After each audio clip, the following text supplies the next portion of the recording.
मित्रांनो, आज मी आपल्यासाठी घेऊन आले आहे मृत्युंजय भाग 5।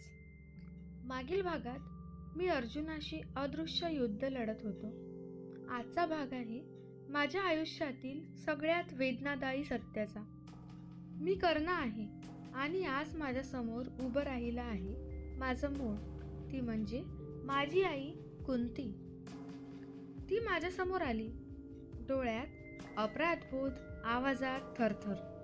त्या नजरेत आईचं प्रेम होतं आणि वेळेची मोठी चूकही। ती म्हणाली, कर्णा, तू माझा पुत्र आहेस। तो क्षण माझ्या कानांसाठी नव्हता, माझ्या आत्म्यासाठी होता। मी शांत राहिलो, कारण आयुष्यभर मी या शब्दांची वाट पाहिली होती। माझ्या डोळ्यांसमोरून नदी वाहू लागली, टोपली, थरथरणारे हात आणि एक आई जी मला सोडून गेली। मी विचारलं, आज का आलीस, युद्धाच्या आधी? माझ्या प्रश्नात राग नव्हता, होती ती फक्त वेदना।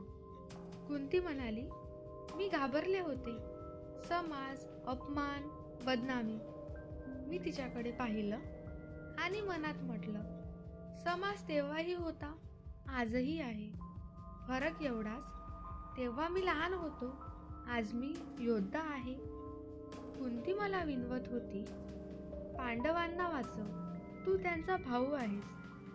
मी थांबलो, दीर्घ श्वास घेतला आणि म्हणालो, आई, तू मला जन्म दिलास, पण आयुष्य राधेने दिलं। त्या एका वाक्यात माझं संपूर्ण जग होतं। मी कुंतीला वचन दिलं, मी अर्जुनाशिवाय इतर कोणत्याही भावाला हानी पोहोचवणार नाही।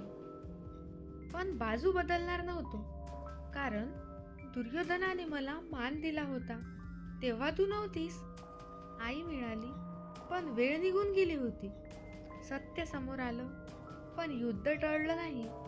मी दोन नात्यांमध्ये अडकलो होतो, जन्माचं आणि निष्ठेचं, आणि मी निष्ठा निवडली। त्या भेटीनंतर मी वेगळाच कर्ण झालो।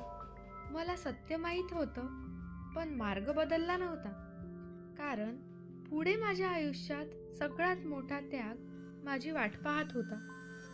कवच आणि कुंडलांचं दान, तो क्षण माझ्या मृत्यूचा पहिला सौदा होता। हे ऐकूया मृत्युंजय भाग 6 मध्ये। हा भाग जर तुम्हाला आवडला असेल तर व्हिडिओला लाईक करा, चॅनलला सबस्क्राईब करा आणि कमेंटमध्ये सांगा, कर्णाने आईपेक्षा निष्ठा निवडली, हे योग्य होतं की अयोग्य?